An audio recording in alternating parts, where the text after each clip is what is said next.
Don't be a like something coming after us in that. Mm-hmm. Yeah. Yup. It's part of the picture. It's fine. Hmm? It's part of the picture. It's beautiful.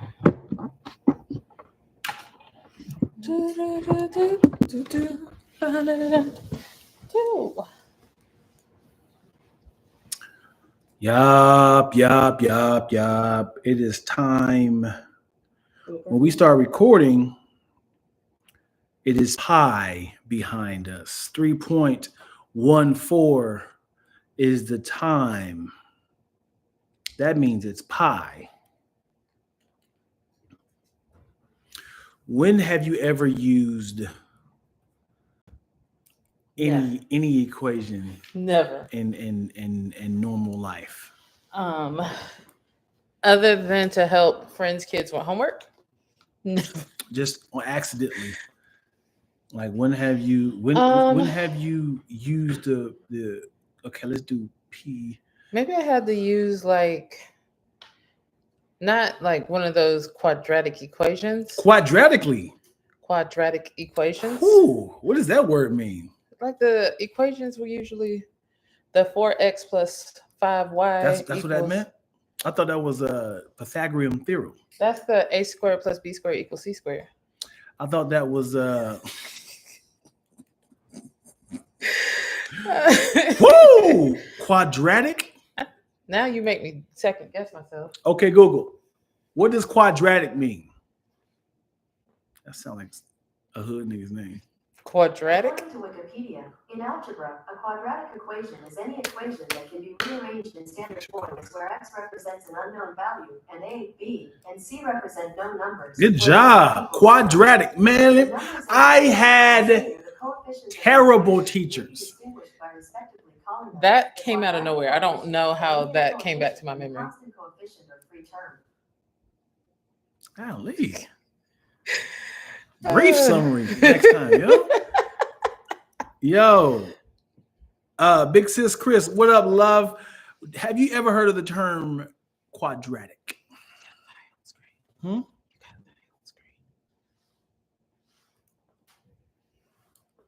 up to you, though. What are you talking about?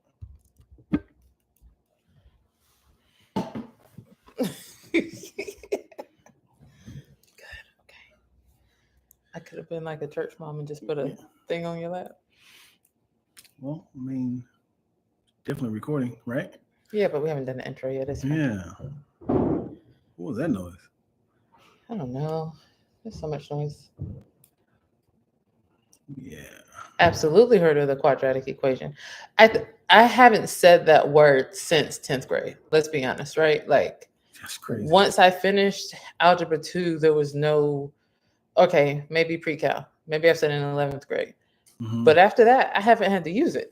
I've never, ever said quadratic. So when I say I got trash teachers, I don't even... It doesn't even sound familiar for saying, okay, guys, today we're going to work on quadratic equations. It don't even sound familiar. Really? I remember Mrs. Bonner saying it a lot, so... Yeah. Also, I was a class clown, and I was really, really cool with the teacher. So that explains a lot why I didn't invest in learning these words. A word that I do remember that I thought was pretty interesting was the matrix. Yeah. I was so the matrix is actually okay. You like the matrix is real? Yeah. And I do remember matrices, plural. To the second power and cube. Exponentially, exponents. Yeah. Let me tell you about math, right? So I will say I'm a pretty smart individual, but math and twills does not get along. When I was in 7th or 8th grade, like I was never one of those kids who was always in the talent and gifted smart people's classes, because you always had to pass like some standardized test, and I was horrible on those. So finally, my mom was like, this is ridiculous. She went to our principal when I finally had a black principal, and she was like, my daughter's smart. put her in his classes, and he was like, done. She should have just said, put her in all the smart classes except for math. But that's foresight. I mean, hindsight being 2020. But I went and I started so I skipped whatever the normal math was I was supposed to be in that grade and went straight to, I guess it was called algebra half or pre-algebra or whatever. Mm-hmm.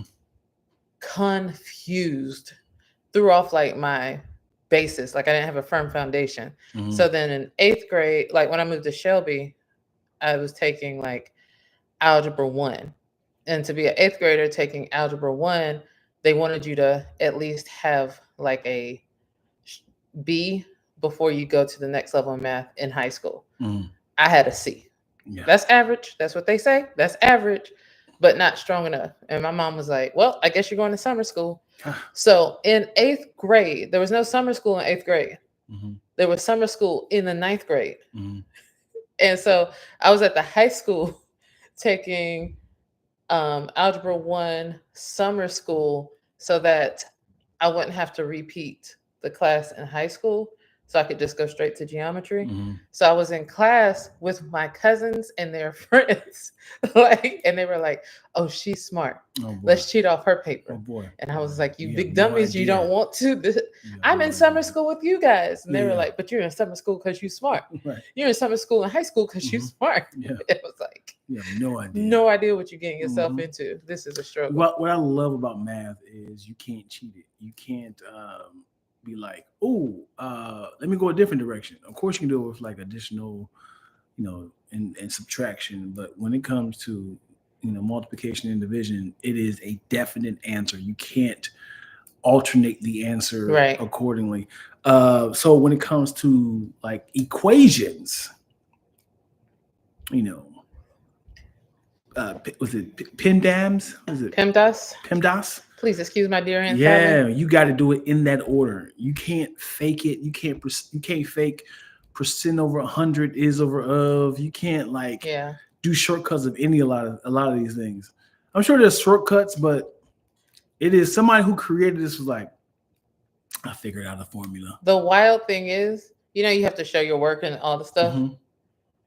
I would get my answers would be wrong. This is geometry. My answer would be wrong, but they'd be like, your work was right up to this because it's a theorem. So you have to use different theories to prove what steps you took to get to all the final steps.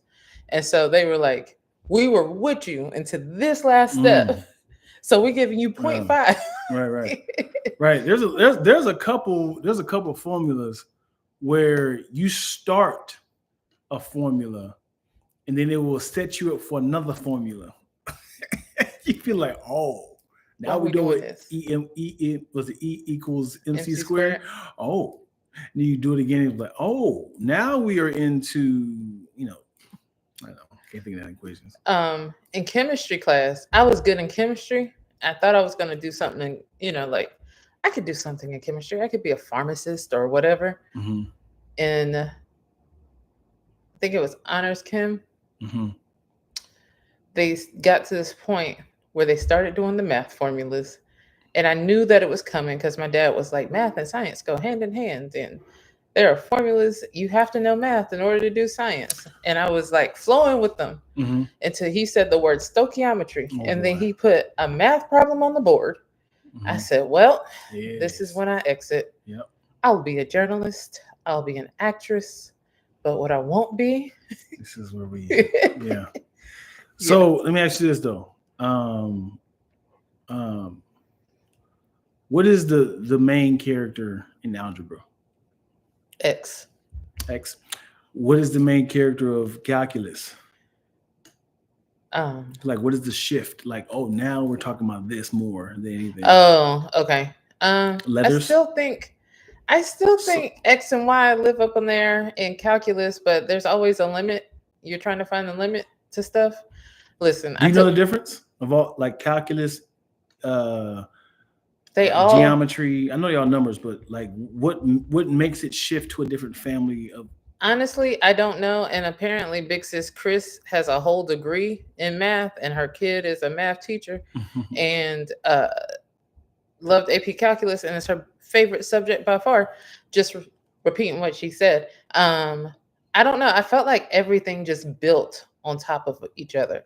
So I felt like it was like So math is math, and then it becomes algebra, and then algebra. All these are foundational. Right. That's what I'm saying. Like, I feel like because you can't skip algebra and go right to calculus. Geometry or calculus. Yeah. Like, I was able, instead of taking AP Calculus, I took AP Statistics because I was like, I am done with math. But there was still like algebra involved.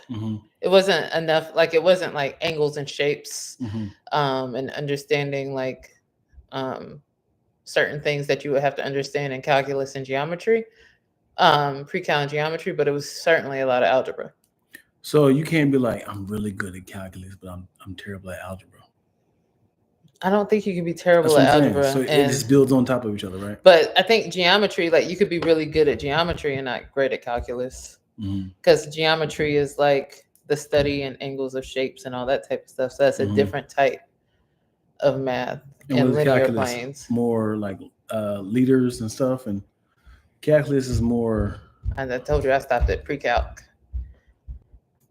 Algebra's fave. Hate geometry.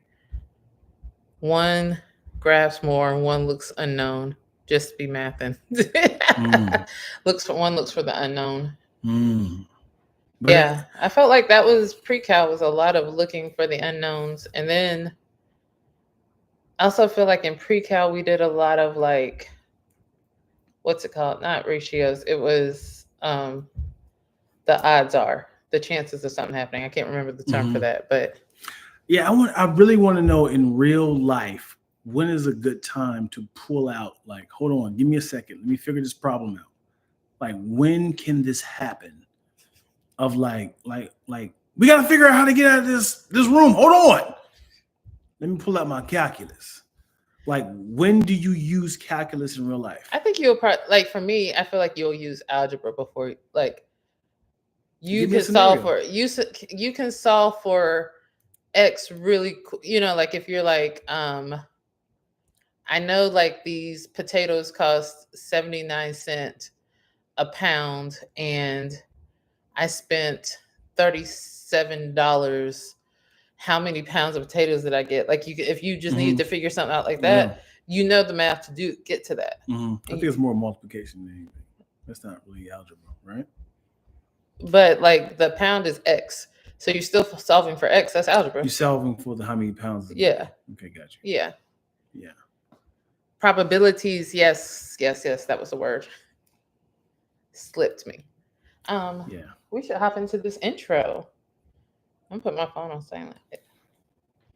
You made me put my phone on silent. What's that song? How does the song go? You made me put my phone down. That song with her. Oh, I just remember Erica's I Can Make You Put Your Phone Down. What? Nothing. Intro. Yeah. What up, y'all? Welcome to a new episode of Baldie Locs, formerly known as Rack with Twilla /Dion Lack. It's not even that anymore. Yeah, you got to remind people this is not a new podcast. This is a reimagine. We got to do a background. You know what I'm saying? We playing around with looks. Yeah, you know what I'm saying? Just kind of flex on folks. Yeah. Let people know what it is. You know what I'm saying? What it ain't. This is all the flex for the gram. We over here got to do some top fives, some top sevens. Okay. We might switch it up. Go a little higher. Right. Top 14. I think we should go a little bigger. Do 15. Why 15, not? top 15. You know what I'm saying? Why we always got to do 5, like in multiples of 5s? I don't know why it's not a top 4 or top 7. I don't know, baby, because it's in your hand. Because I'm like this, You're like, what's your top 7? I'm gonna start throwing people off like that. You know what really throws somebody off? What? If you do like this, you be like, I got 6. Or you be like, I got 5 of them. I got like, five. what? Listen, I got $5 for you. Yo, why'd you use two hands? Why not? What can you just do? No, just I got $5 for you, brother. That's something a little kid would do. Mhm. Be like 1, 2, 3, 4, Yeah. 5. What's up, good people? I'm glad to be here today, Dion. Yeah, today was an amazing day for me. Yeah. I'm not telling that story, but it was definitely a treat. Is it on autofocus? Do you know? I don't know. Yeah. Can I lean over? Does it not feel focusing? Yeah, you look sharp. Oh, thank you. You don't look too shabby yourself. Aren't you sharp as a tack? You some former alarm, some problem with song, something like that. All right, JC. Are you kind of some type of lawyer or something? Yeah. I couldn't do it. Spicy original up in here, y'all. We can start the podcast. We can start the podcast, ladies and We gentlemen. got Big Without Sis further Chris. ado, let's start the podcast, yo. Yeah. What? Yeah. Man, how was your week? How was life for you? You got sad. What happened? You ask. This is my escape. All right. I'm My sorry. podcast right here is to let people know that I'm bringing life to them. Mhm. All right. I'm a beacon of light. Hopefully I can, put smiles on people's faces. You reminded me that, things is due. Okay. I'm sorry. It's the beginning of the month. All right. I was being polite. You know, your birthday's coming up. Hey. Turn. Ladies and gentlemen, Dion Lack is turning 42 on Tuesday. Woo, woo. Let me ask you this. Happy birthday Thank to you. you. Not to you. Oh. Why do people want to hide their age? As a woman in entertainment? Yeah. I will say because this is for me, part of me. It's a lot to do, not like there's certain expectations that people set for people. Like, so if you're not at a point at the career that you thought you were, that's an insecurity thing. It's an insecurity, but it's also like people really look at somebody and be like, oh, she might be too old for this. Like, especially as a woman, like when you're going after certain jobs, like ageism is a thing. A lot of times in certain industries, it's a young woman's game. It's a young man's game, but you can fare better as if you're seen as younger. Like, and that's just so that therefore my friends and I actually have this conversation. So a lot of times we don't, outside of our friend circles, we're not just publicizing our age for that reason. Like, it's kind of like we're trying to protect our career as much as possible. So I don't want you to take anything away or think anything beyond just because of a certain number. That's what you think. Okay. Or that's our experience. That's your experience. Yeah. So in the comment section, are you comfortable saying your age to people in public? I will say friends. Of course, friends, you'll say yes. But are you comfortable saying your age to people? I never got.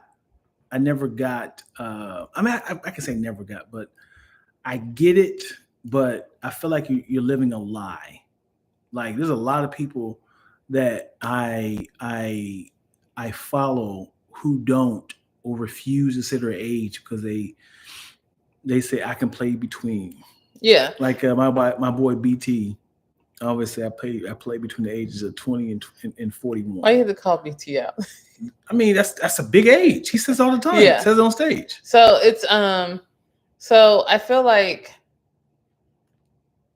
Hollywood, we have a lot of industry friends. So in Hollywood, again, I can only speak from a woman's perspective, but she is looked at, you can't be the romantic lead past a certain age. Men can be well into their 50s still playing that romantic lead guy.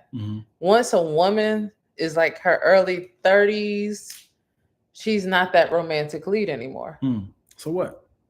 It's just like, so think about when people start breaking into the industry. If you started off, you think it's what you look like.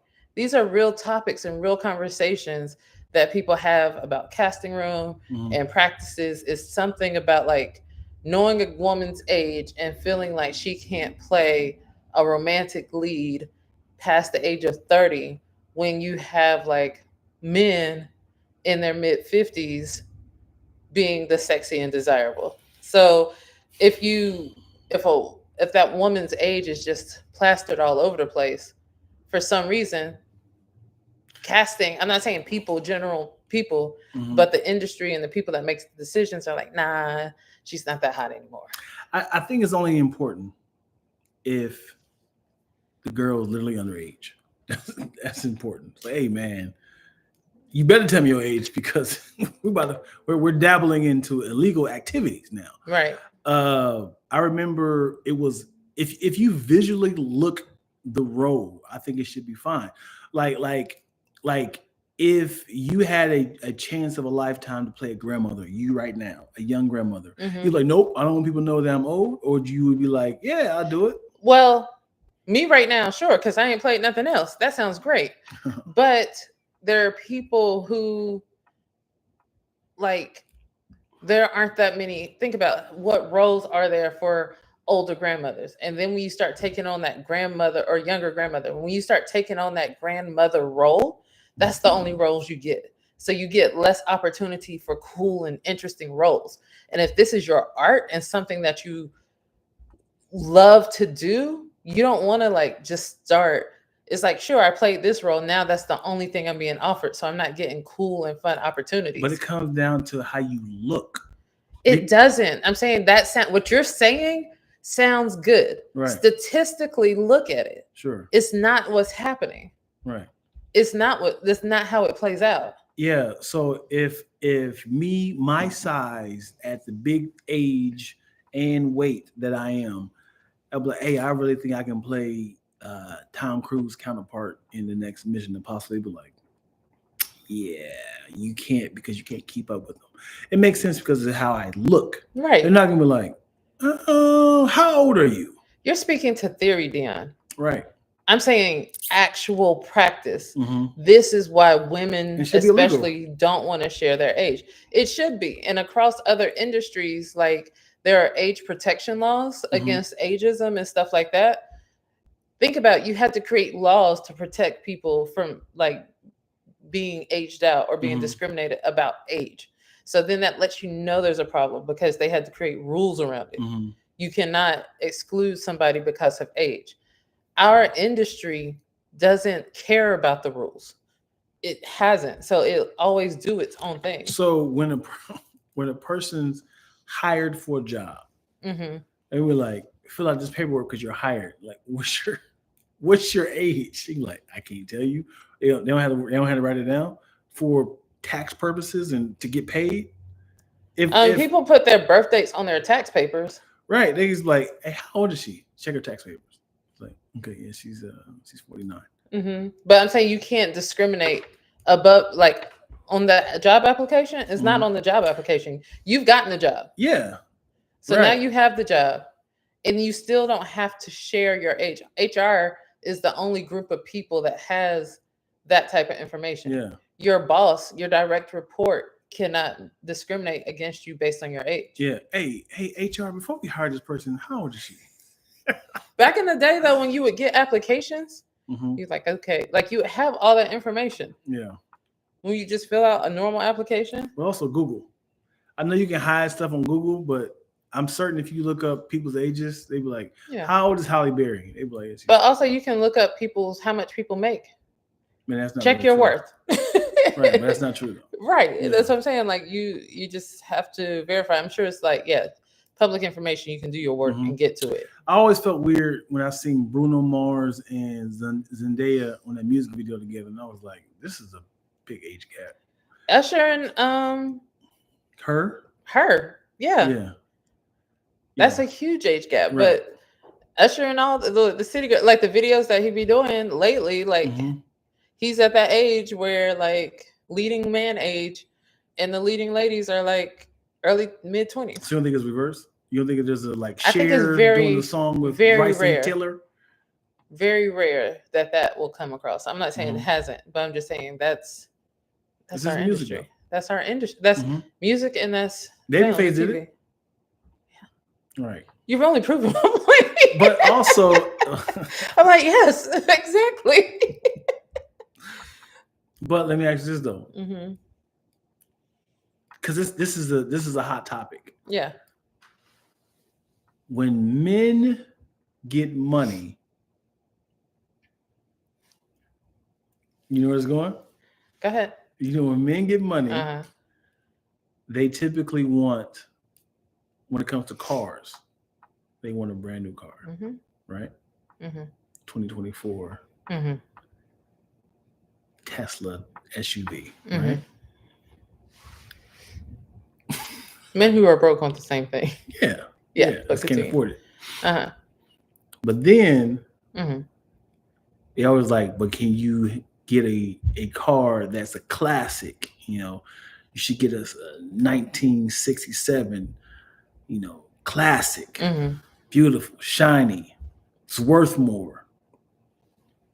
But at the same time, you can't drive it a lot because this is it's a trophy. What is your point The right point now? I'm saying right now. Right now. Yeah. Let me know. The point I'm saying right now. The reason why a lot of older men prefer or get or grab younger women Mm-hmm. is because they got low mileage and they got a lot of features. Dion, your first mistake was comparing a human in your analogy to a car. That is flawed and very problematic. Okay. Number one. Okay. Number two, in this world, yeah, we've always seen it. That's a trope. Older men like younger women. Men will say that it's because her value or whatever. She could still have kids, low mileage, as you said. Okay.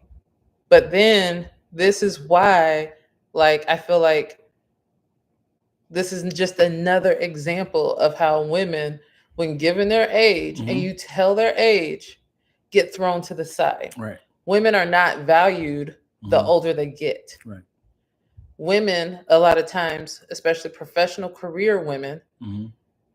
who marry, have kids, which kind of halts their career for a little bit. Mm-hmm.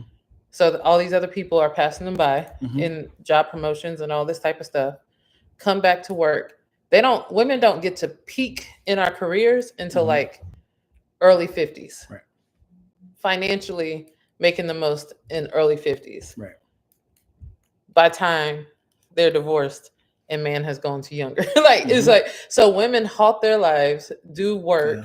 for men, and then are told that their value is no longer worth much compared to a younger counterpart. Yeah. So all that It to say, sucks. that's the exact reason Right. why one does not have to or should not share her age.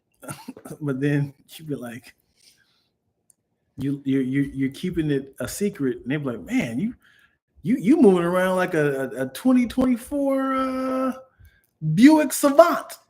I just made that up. I see. And then they'd be like, wait a second.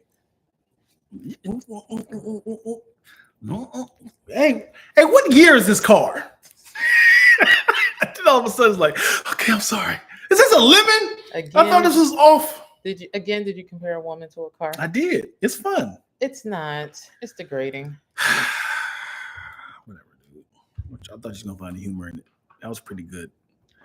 That was pretty freaking But good. I was already on one, so I've always hated like comparison women to cars, women to like value, a dime, a this and that. Like I just feel like that's just because that shows that it feels like men don't enter relationships for like love and respect, but more so for like this makes me look good. Listen, and this improves my look. Listen, Mm-hmm. I'm not saying younger women have more value. I'm not saying that. Mm-hmm. What I'm saying is people have preferences, right? Yeah.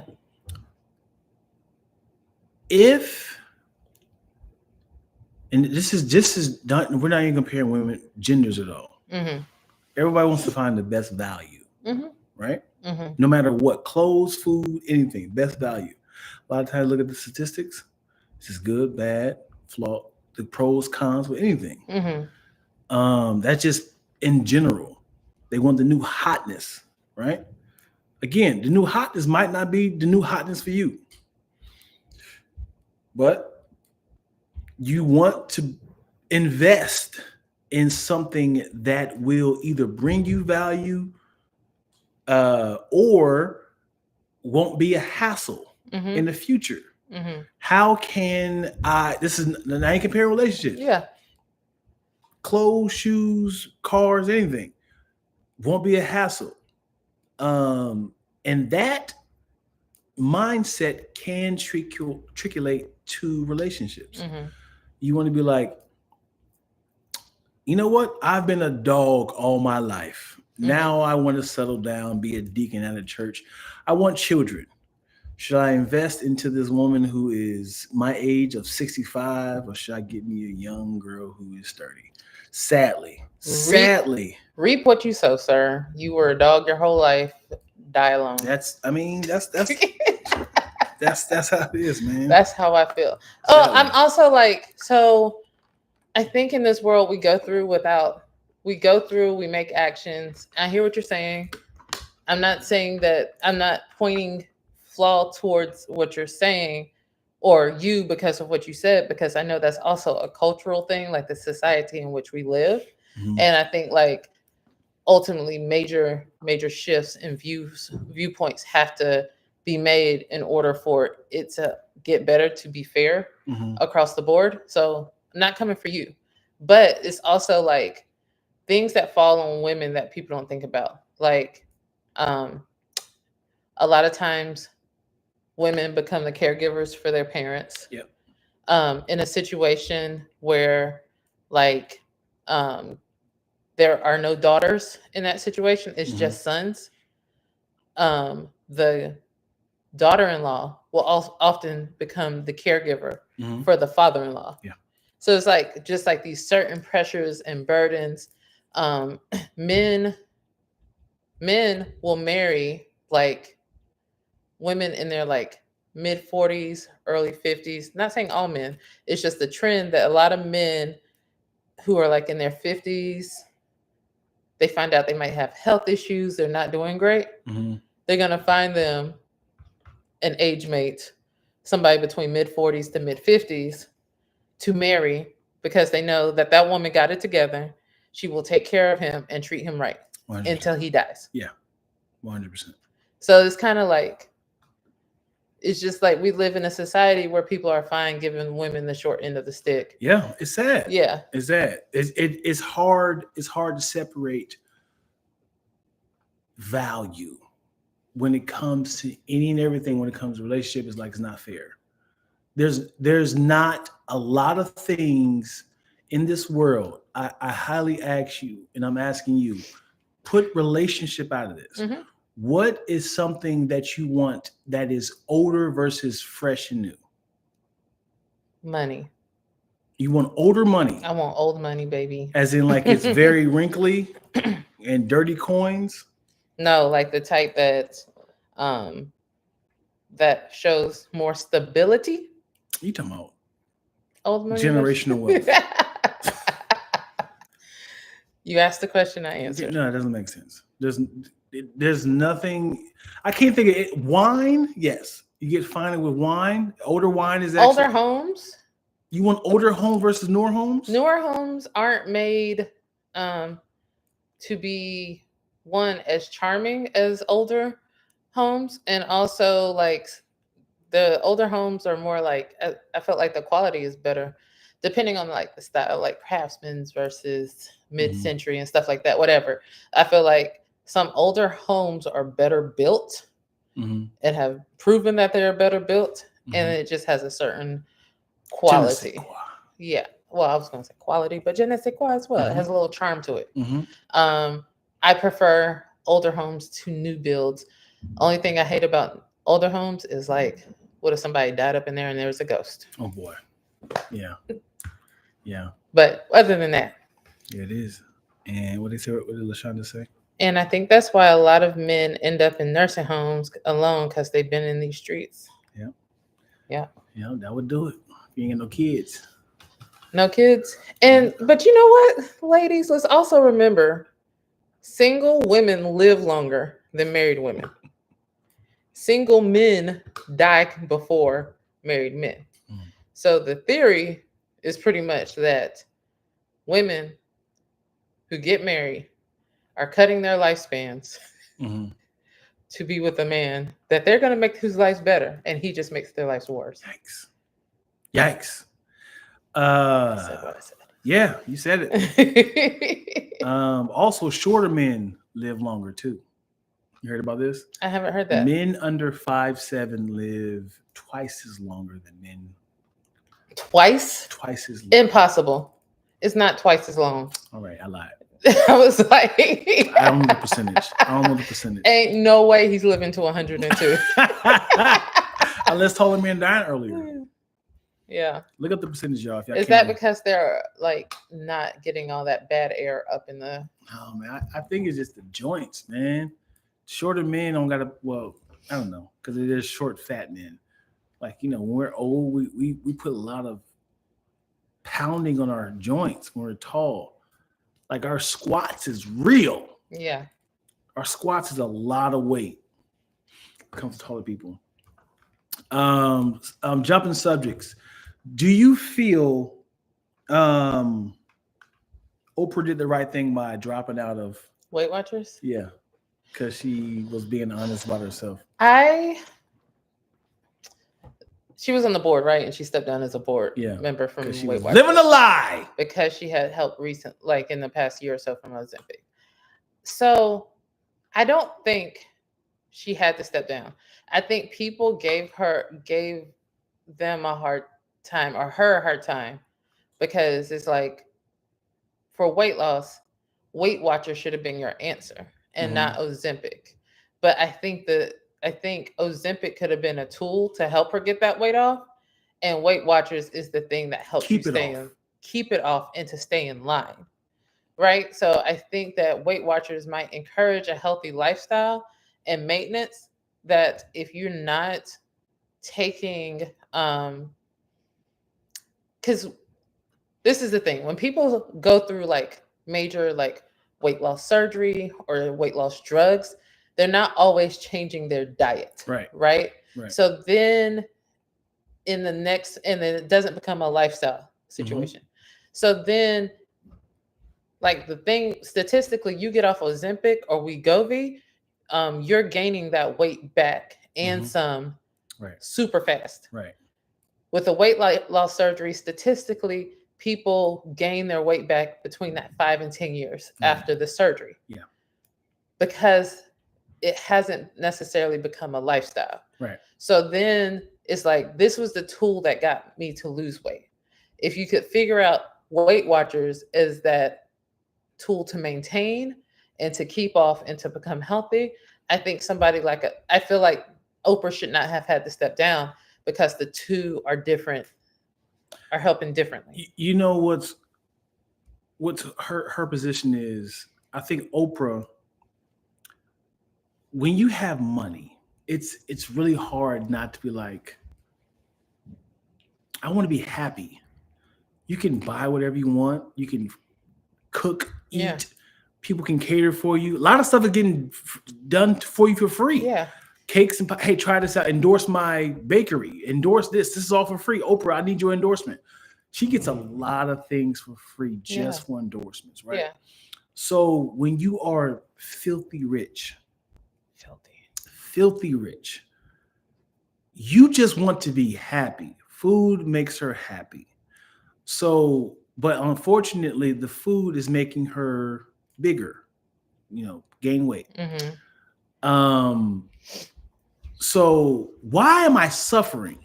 I seen a post a couple weeks ago of Tony Baker saying, you have no idea how much torture I put myself through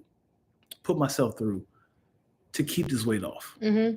So I fast for 2 days, drink nothing but this. I have the smoothie, had this smoothie. You know what I'm saying it's a struggle.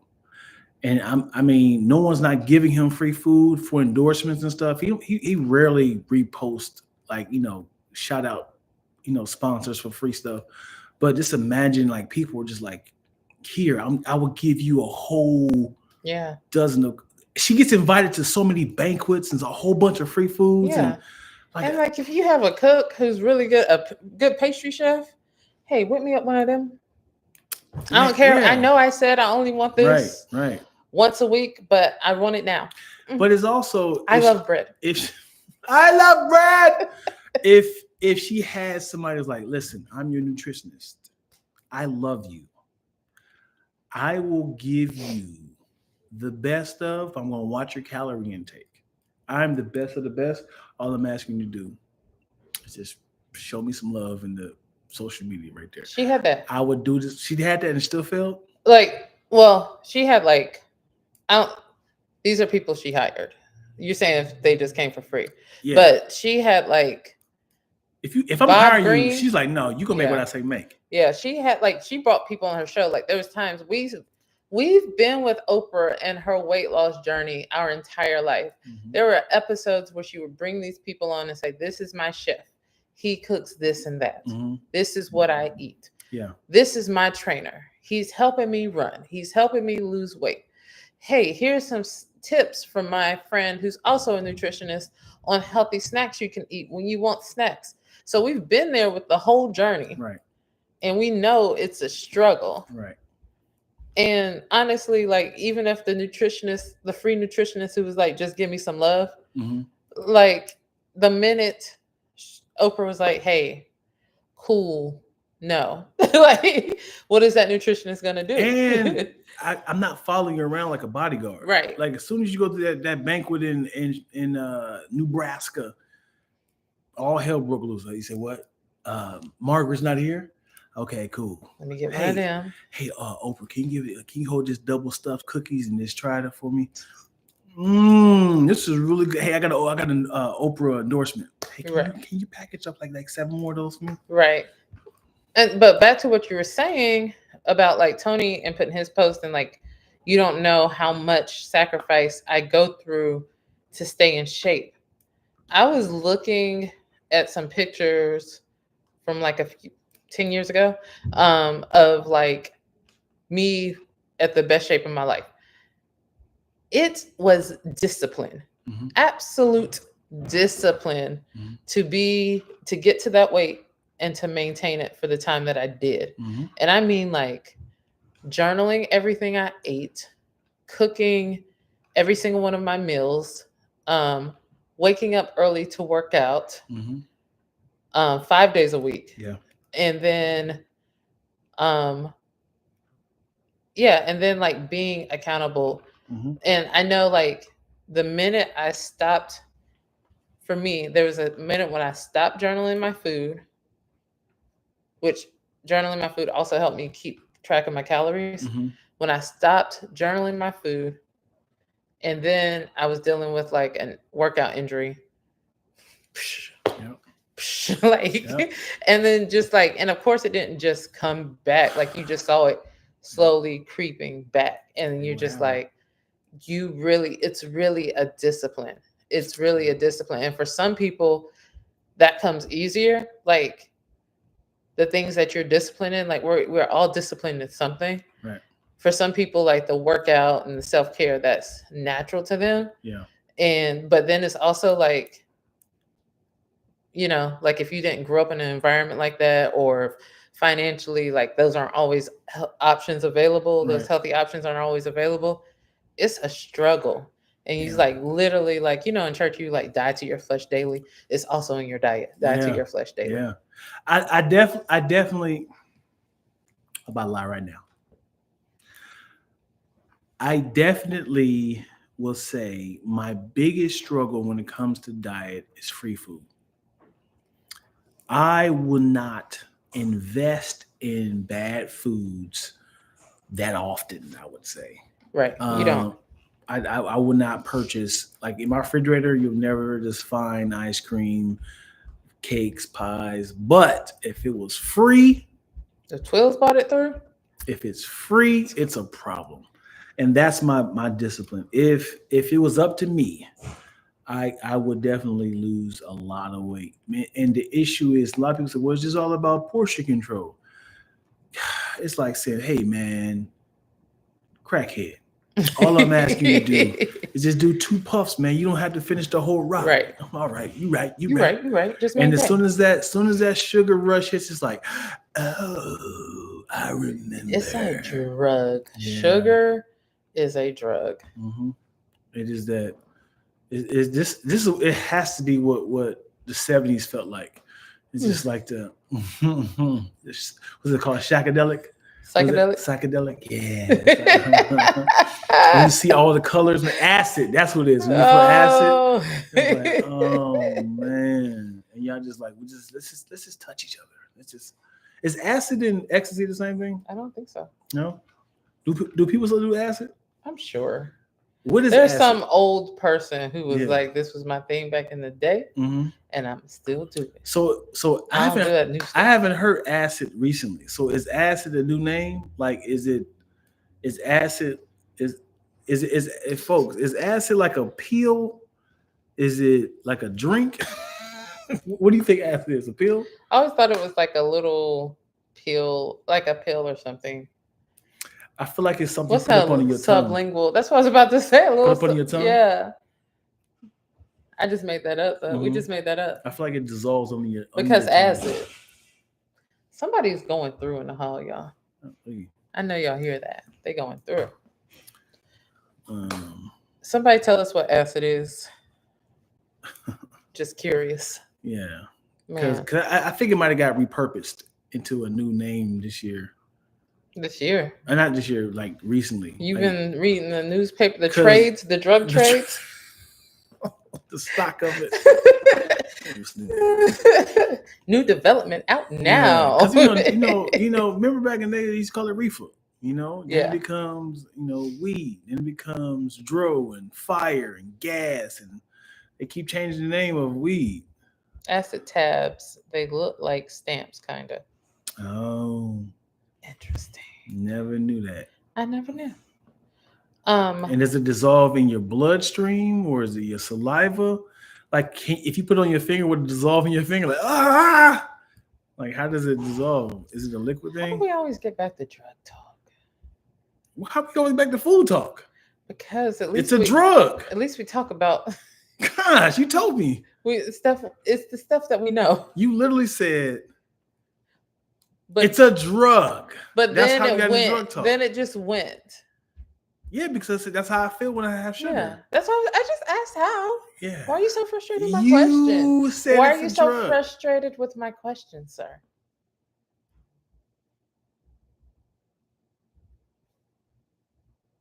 Anyway, You got nothing else. You got no anyways after that. I did. I had another You got- question, another what's topic. What's your other question? So I'm trying to make it segue. It's the hard part.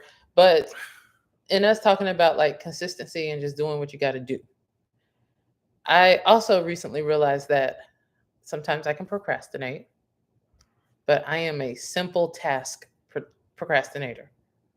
Meaning, once I finally get to this thing that I've been putting off for a full month, Mhm. it only took me 10 minutes to do. Mhm. Not even. Yeah. Like, I mean, like, refilling my soap dispenser. Wow. Wow. It might take that took 2 minutes. And wow. it's not like the soap, if it's in my bathroom, it's not like I have to go all the way to the kitchen. It's under my sink. So how was you washing your hands? You just going to the kitchen? No, like so first when the when the I soap didn't gets wash low. my hands. First when the soap gets low, I add water because I'm like, Oh boy. I add water to the little thing and I shake it and then I pump it. And then So you just wash your hands. You wash your hands with water. no, it's still some soap in there. That's It how you is- get all the stuff out the That's bottom. backwash. That is not soap. It is. So in I understand what you're saying. yeah, you shake it up to get the little bit of the thing up, It and then is. it's just as soapy. It's backwash. You know what backwash is? Yes, it And is it's the not that. remaining balance of the soap. So how? Yes. So you have you showered like that before? Huh. Oh boy. And then, but I use a lot of soap to shower. Like I lather. It still lathers and gets good. Sure. For sure. It lathers. Do you do that with lotion? No. Why not? You might as well keep going now. Why don't you Because keep it's an adding ash. water? It's an ash Nah, thing. that's how you gotta look at it. You gotta look at it like that. Dion. It's like Dion. It's like saying I'm gonna make an omelet for It's you. not like and I'm gonna add some pouring water. It's not like I'm pouring a full cup of water. I understand what you're saying, but If I put a fourth a cup of water and I shake it so all the soap from around the thing I get it. is in there. What do you think? How do you think they make soap in the first place? I get it. They add water. Water is fine. Right. Would you? It's not backwash. Would you add water to your cereal? People have. Yeah, would you, as in like, it's not enough milk, let me add a little water to it? I wouldn't, because of taste. Yeah. And lotion, it defeats, because I took a shower with water and soap, which has stripped the moisture from my skin. Mm-hmm. So I'm just going to use my lotion and oil on my skin. I'm not putting, now will I put oil in my lotion and shake it up to get to it? Absolutely. Mm-hmm. Because especially like the little Gold Bond lotion, there's always so much left at the bottom, and you just have to keep doing like this until it comes out, and there's still more. So you put a little oil in it, you shake it up, it is able to like come all the way out then, and you're not wasting your money. Stuff is too expensive. A lot of soaps, a lot of hand sanitizer says kills 99.9 bacteria. So when you add in the water to it, it's now reduced tremendously down. What science do you have this on? Because now you only kill it. What like science? Because a lot of times I feel like your thought process is flawed in this. So let me know how that works. You're only killing 63%. That's not a thing. Because your hands are filthy now. I'm never shaking your hands. Moyo says most detergents and soaps are 70% water anyway. But but that's as is, as in it's sold in stores. So imagine if that mug was empty and you added some more water. Now it's diluted even more. It's not even about. That's not how that works. It's sold in stores as is. Now you're thinking it's like detergent. I think you're thinking more water than soap. That's not the case. That is not. You filling it to the top? No, I'm not. So why are you so how many times are you adding water to it? I only add water the one time, and I shake it up, and I get I get like at least 4 or 5 more uses out of that soap, right? And then I'm just like, this soap really can't be out right now. So still, instead of going into the sink and just pouring it into the thing, more water. No, I take this lid off the screw, and then I'm just like this. You jacking up the tube. Yes, I'm doing all of that trying to get the soap. And your finger in the rim of it. Twills. Yes. Twills, just get the soap. Just like it's so easy to open the cabinet and get the soap out. And why are you in such a hurry? What are you rushing back to do? Usually late from work in the morning when this is happening. It is. Good thing is, renting from this location, I'm always adding the soap, so it's very rare that these mugs are empty. Dion is a whole nother beast. Most person keeps one thing of soap by the sink. Dion has 3.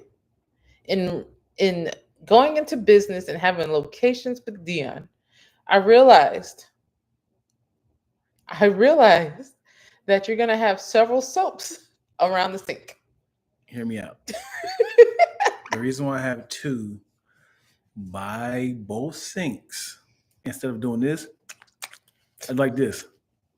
Wait, I didn't know you were using them both. Oh my gosh, I did not realize this. And I'm like this, they're ready to go. Why am I doing this? I was like this. This is back to Dion and his rushing. Hey, it's smart. That's so stupid. Because both hands need to be clean. Right. You didn't ever understand why I did that? I didn't know that's what you were doing. Yeah. Yo. Yeah. Mm-hmm. Dion. What? I only do one though. It's the same thing. One First per- doing this. What's first doing this? How about So this? just like How you about this? asked me just a few seconds ago, what are you in a rush for? So here, my mindset is if my right hand is getting the soap, I always feel like by mixing it up, my other hand really doesn't get but if they both had the same amount on it, they're both getting the same sort of cleanage on both hands. It's just just a thing that I do as precaution, as in I want to make sure both my hands are clean. And it usually comes from the reason why I put an emphasis on my right hand to clean my left hand, because I usually always grab from the soap with my left hand because I wipe with my left hand. So I want to make sure my right hand is cleaning my left hand very thorough. So and like I said, I'm a germ person. Do you do 20 seconds? Of cleaning? Yeah. I don't know. I don't count it. I haven't counted in a while. Like, are you just doing like this? Or are you doing like this, I'm not getting in doing there in the nails and doing like that? So you're not really a germphobe. I'm not. I definitely clean my hands. But also, when it comes to things that's about to go in my mouth, I use the left hand. I mean, only my right hand. Like. When did this develop? I'm just really curious. I don't know. Interesting. Like I pee with my left hand. I'm not wanted to know that. I mean, I'm telling you. We were just curious. Yeah, thanks. When I touch the doorknobs, always left hand. When it comes to flushing the toilet, left hand. If I'm eating, use my left hand.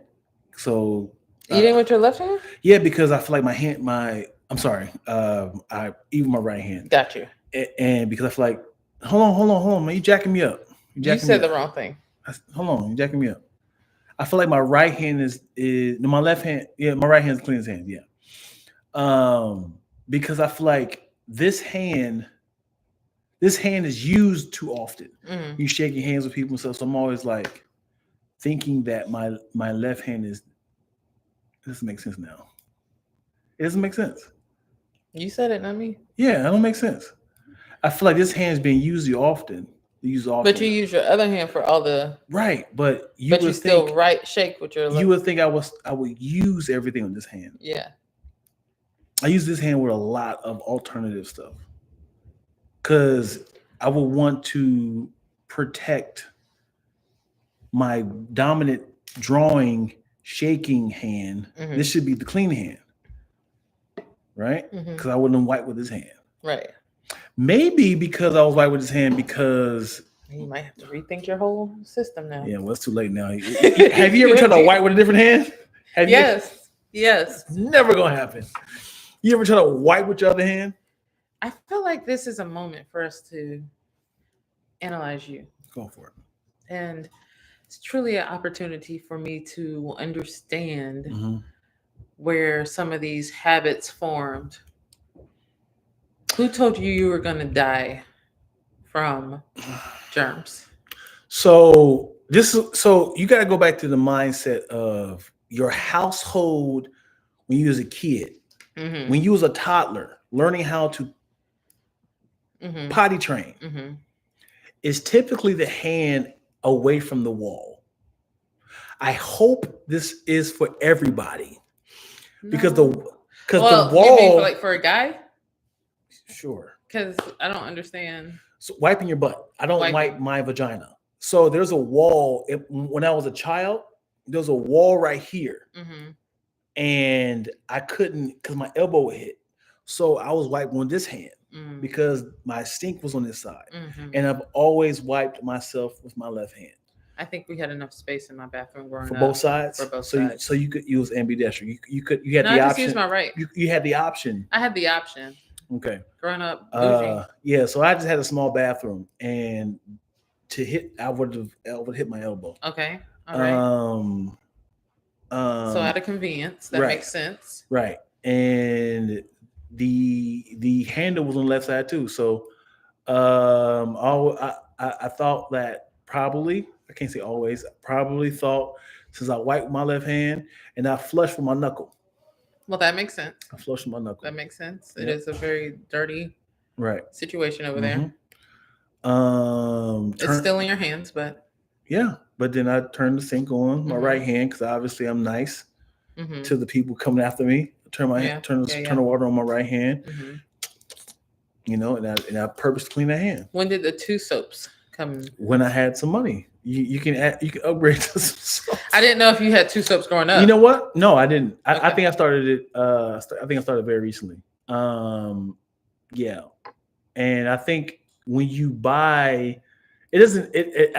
I'm not buying 2 hand soaps. I'm just not throwing away the one that empty, and I just start filling up 4 of them. Right. I noticed you wouldn't. You would just be like, let's refill, but then you would never get rid of the other ones. And then all of a sudden there was like 8 soaps. Yeah, a lot of times we have big events here, and people like to, pump the soap at the same time. Water's running. Let's wash hands together. Okay. Not in the bathroom, hopefully in the kitchen. Right. Yeah. Interesting. I'm learning a lot about my friend. You don't have any sort of things that you like, I guess I'm the only one that's doing that. You know what I don't like? What? I have to say this right now. People who brush their teeth in the shower has to be stopped. Who's brushing their teeth in the shower? Somebody is saving more time than you. Like the thing that bothers me the most, and my brother does this, my brother back home. They only have 1 shower at their house. And when I went to go take a shower at this house, I said, yo, why is there a toothbrush in here? He said, you don't brush your teeth in the shower? I said, why are you in such a hurry? Coming from the guy who hurries doing everything. No, man, listen. Why? Like, you only got 1 hand. What are you doing this? You doing this? Like, are you? Is it a simultaneous thing? And I don't want soap scum on my toothbrush. I don't want to accidentally wow, I taste body wash on my toothbrush. Wow. People in the comments, if you brush your teeth in the shower, tell me why. So what's the difference? Because people wash their hair in the shower, wash their face, do whole facials. Brushing your teeth, you do that at the sink with water anyway. Like, you're washing your body in the shower. But like, this isn't dripping here. But it's in your mouth. Did he had a safe space to put his toothbrush? It was just was it just in the? It was like a cup, and his toothbrush was in the little hangy thing. What are you saying in the comment section? Oh my gosh. Brushing your teeth in the shower is ridiculous. Spitting in the shower would anger me. Oh my gosh, dude. Gosh, dude. I hate it. And it was a comedian that had said something like, don't you hate when you're brushing your teeth and you brush your teeth in the shower and some of the toothpaste get into your eye? I was like, yo, hold on. Why are we even doing this? Why? That is funny. That's funny. Have you ever heard people do this before? No, this is new to me. Have anybody heard it? I'm not tripping. I gotta call my brother and let me call him right now. Do you mind if I call my brother right now? Oh, your brother. Before I call my brother, does anybody in this comment section brush their teeth in the shower? If so, tell me why before I call my brother. Hold on. I just saw a comment. Stephanie and Joseph, that's my parents right there. In some African countries, you cannot serve food with the left hand because they say that is the hand you wipe with. Ghana, for example. And then Moyo says, yeah, in Asian cultures don't eat with certain hands because of that reason. So there you go. One of my parents just validated you. About what? About you being silly? Okay. Brushing teeth in the shower is ridiculous. Spitting water, toothpaste in the eye. Chaz eats in the shower. Chaz, no, I'm judging you, sir. No. But you know they have like wine holders, like for the bathroom, Mhm. like so you could drink wine in the shower or the drinking like if you're taking a bath, maybe. Yeah. If that's how you relax, taking a bath, having some wine and some strawberries. I don't know what you're doing in the bath is fine. Bath, but a shower, wet food, or then like and here's another thing before I gotta get this off my mind. If you want to soak in the tub, shower first. This is imperative. You cannot just soak in the tub raw. You have to shower first, get the scum off, get the dead skin off, and then in the tub and enjoy, just enjoy the stew of your body. Spicy said, I do sometimes. Time saver. It is not saving time. Spicy, you just bothered himself. Because listen, it's not like you're doing two things at the same time. It's not like you're doing this like soap. It's not like you're lathering up your hand. It was like, because brushing your teeth is a two-hand job. Okay, wait. I think I got it. Because like when you brush your teeth, like you're for real brushing your teeth 2 to 3 minutes, right? Every time you brush. So if you're in the shower, you step in the shower and you're brushing your teeth, and then you do all the bath stuff. Is that how it goes? Is that like what the time saver is? Do you brush your teeth first? I'd say shower after 2. Yeah. Okay, so back to my question, Dion. How old were you when you realized that a lot of like germs and behavior bothered you? It had to have been a documentary. It had to be. Got it. It had to be a documentary to see the amount of germs that are everywhere. Sometimes my brain just kind of skip past the fact that this is disgusting. My hands very rarely touch my face. My hands I would do. And you have very nice skin. Yeah, because of that. Yeah. It takes. I do like this. I feel like my back of my hand is more clean than my actual hand. Your finger fats. Yeah. I'll do like this. Yeah. But like touching my face, it even comes to like eating. Like I'll sit there and watch somebody like cook and just see the things that they do, and you go right to your mouth. It's like, so this is what I think about all the time. And I'm about to ruin all y'all's lives when it comes to groceries. Specifically, let's just say bread, right? Let's just say a loaf of bread. Mm-hmm. When you are making a sandwich, you tend to grab the bag, take the thing off, grab the bread, slather on there, take the bread, turn it back on, turn it back up, and you go about your life. But that bread has that bag of bread has been everywhere. Yeah. And you just reached in there, grabbed the bread, threw it on there, and you just got some raw bread hands. I think at some point in time, because yes, it's easy to think like that. These are all valid thoughts that you bring up, and very true, very factual. And I think that was highlighted a lot, especially during pandemic, where we were spraying down and washing down everything that came in when it came in from the grocery store. Yeah. But then I feel like at some point in time, you'll drive yourself, because OCD is also a thing, you'll drive yourself to the point where it's no longer productive to be that careful. And so then it's kind of like, and this is why I say grace, and I'm going to give it to God. Yeah. I don't think about it that often, but if I feel something on the bag, feel Feel something. like a sticky. Oh, You know, ugh, yeah, you yeah, feel something sticky or grainy, some salt. I'm like, oh, something's on his back. yeah, Because coming from the grocery store, somebody could at the grocery store, somebody could be like, yeah. you said you Yeah. wanted the whole grain? No? Okay. And they Yeah. put it back up there. They could be in their butt.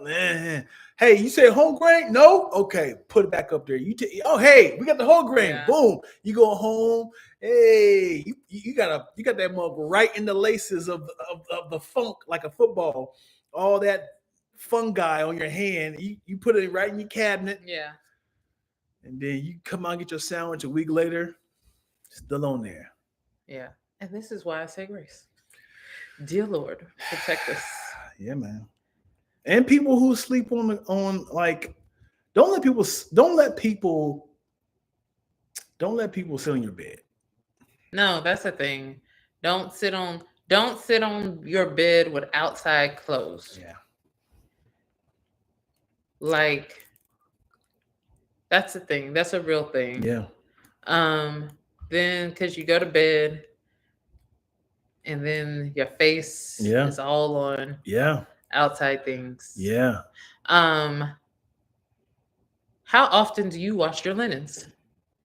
With that in mind. Great question. It's been a couple of nights when I'm sweaty. Mm-hmm. You feel like this doesn't feel right. Mm-hmm. I should do it more often. A lot of the times, it's very rare that I'm sleeping dirty. Mm-hmm. So I usually go to bed clean. Yeah. So yeah. But for the most part, I would say maybe every 2 weeks, maximum 3. Mm-hmm. Mm-hmm. Yeah. Depends on what was spilled on there. Hello. Yeah, I think I know if I go to bed dirty, I'm washing my linens way more frequently than if I spent that 2 weeks taking a shower at night or whatever. Then it might be 2. I don't go more than 2 weeks. Uh-huh. But then I have a duvet cover and the mugs. So the duvet is, you know what a duvet is? So basically it's a cover and then I have something to that matches my bed to go over that white blanket part. And so it's so annoying to take that off to wash. So I think I do it every 3 to 4 weeks, but nobody's sitting on my bed like that. Yeah. And I have a flat sheet up under that. So it's not it's super dirty, but I just feel like, why we gotta wash all the time? Yeah. Everything all the time. It's just that time when it's strip this, get the bathroom rugs. Yeah. Somebody's parents raised them right. Yeah. A pillowcase for the blanket. That's the best. Pillowcase for the blanket. The best description for the duvet. Nice. Yeah. Also, we gotta address this, man. Uh-oh. We gotta address this. Everybody needs baby wipes. Everybody needs flushable wipes. This is important. I agree. Wipe your butt with wet wipes. But they're really bad for the environment. Sure. I agree. Listen to me. This is very important. Don't flush them though. Very important. Listen. I improvise. Right? Uh-huh. I will get some toilet paper and then wet it. Yeah. I wipe my butt with damp toilet paper. There you go. Right. Everybody needs. You don't get the little rollies off the. I mean, I'm not. I'm just asking. Sure. Yes, it happens if you get some cheap toilet paper. Just asking. And the Charmin, the super fluffy stuff. The Like the super fluffy. Yeah. It will happen. It will roll. Wipe 3 or 4 times. Because what happens is, if somebody give a bad example, if a baby poops on your arm, If a baby poops in your arm, and you just said, give me some toilet paper, you just do like this and go about your day. You're not. There's a difference, though. How is I there have a to play difference? devil's advocate because I'm just not going to agree with everything you say today. Okay. Let's go. How's it different? The butt itself, the function of a butt is for like excrement to come out, Sure. right? And so, sure, wipe to the best of the ability, but I don't think that that thing was created with the idea that we would get wet leaves to just like clean the best as possible. Yeah, that's how evolution works, man. They didn't have toilet paper 200 years ago. People start realizing, like, oh, we need to. So I'm saying wipe your butt. Right. But I'm saying, is it always necessary to wet tissue? Yes. Actually, what I'm saying is not the same as just doing it on your arm. Those Why? are two different places and functions. One is a butt crack. Yeah, and even one is this. it's hidden. It's meaning it's even more difficult to wipe your butt if it's in a crack. I would hope one showers and wipes their butt too. Listen. If I had pooped right here, inside my hand, Yes, and I just wiped the top part, I'm not getting up in the crack. It means it's more difficult. So if I pooped right here, someone pooped on my hand, and I just wiped it with a dry piece of toilet paper, and I say, okay, I'm good to go. You're not good to go. You're gonna still smell. who's sniffing your butt though, Dion? My God, you can still now you're going running. Now you're living your life. Now you're sweating. Now you're mixing the 35% wipe with your sweat. Now you're juicy and funky. It's a 75% wipe. Sure. Now you're juicy and funky. Yes. You take a shower. No, you're not taking a shower every single time after you poop. What I'm saying is, let's be real. If someone poops on your hand, you're not just going to use a dry piece of paper to wipe it. You're going to be like, I need more. I need something wet to really get into it. And you still kind of feel a certain way. You want to do the best you can to wet that toilet paper to wipe your crack. Mm-hmm. Yes, little beads will come up, but hey, I'd rather be beady than funky. Mm-hmm. I said what I said. Thank you, Moyo and soap. Come on. If you have to. I said what I said because what happens, man. Somebody has to come up with a actual better alternative. Duvets are great. Because the idea is like, hey, our world is already like disintegrating and falling into pieces. So therefore, we need to take care of the piece that we have now. So flushing wet wipes aren't the best ones. Even if they say it breaks down in septic system, it's still horrible for the environment. Yeah. So then it's just like, or like if you, while the water is really pouring down your chin, if you are in a bathroom stall where there isn't a sink, then what's your option? Well, this is one of those times you just gotta triple up, quadruple up. What do you mean? Like just roll? Just keep wiping. Yeah, that's what I'm saying. Like I hope people don't just do one wipe. I hope they're actually like But still, man, I'm going to poop on your arm and see how many times you can be like, now I'm good. Why are you being this way? Because you always do this. No. Yes. You do. Is it bidet? What did you say? Bidet. What did y'all say? Is it duvet or it's bidet, right? It's bidet. It's a bidet, BIDET. And I said duvet because, did we say duvet? I think we said duvet. Duvet. And I just repeated. Dubai. There's bidets in Dubai. Yes. Wipe your butt with moist toilet paper. A lot of times, man, if I can find the statistics of toilets right next to sinks, I'm sure they're high. I mean, yes, in your own private home. I'm sure they're high, sure. But chances are public bathrooms are emergencies. 100%. Right. 100%. But yeah. Yeah, man. You good? I'm good. You got a lot of stuff off your chest. I want people to be clean. Right. Wipe your booty. Right. Yo, before there's so many thoughts. I don't know how much time. How long we've been going? Yeah. Um, Is that recording? yeah, we had a minute 20 on there. I mean, a minute 20. 120 minutes And we are right there. So we're about to be done there. yeah. But I'm gonna just say this to y'all since we're about to be out. Last episode we talked about who TF did I marry. At that point we only went to part 30. We finished. We finished. We finished. We finished. Y'all, I'm just saying everything was a lie, and that was crazy. Yeah. In conclusion, it was wild. Yeah. He lied about everything. Everything. So And- let me ask you this on camera, because we had this discussion yesterday. I think it's very important. What's the difference between a pathological liar and a habitual liar? Me no. You answered yesterday.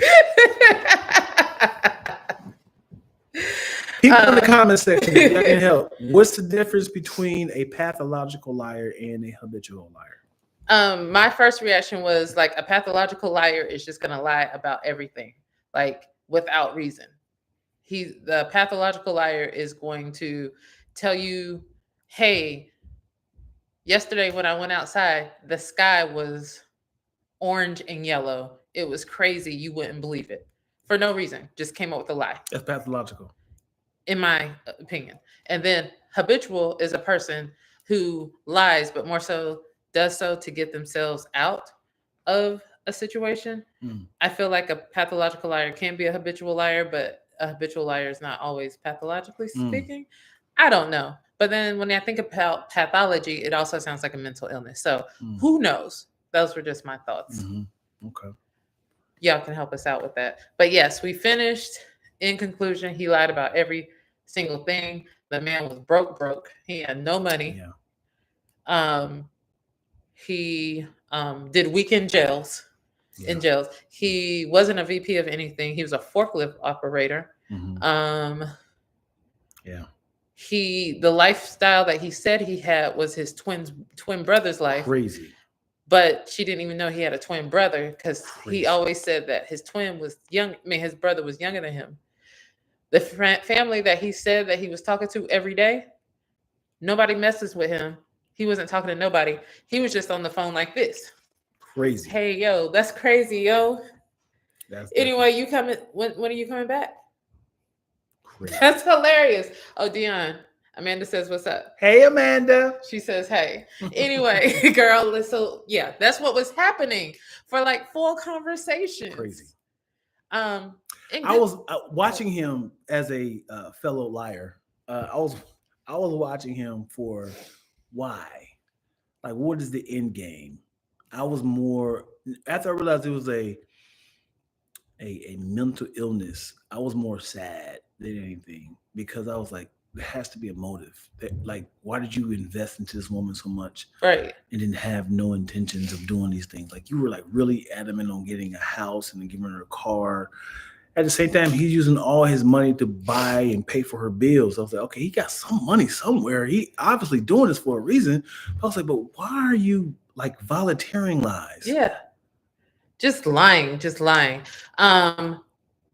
You know, like there was a trip he was going to take her on to London and Paris. She didn't ask for that. She didn't ask for it. He just said, guess what? I'm taking you on the trip to London and Paris. But guess what?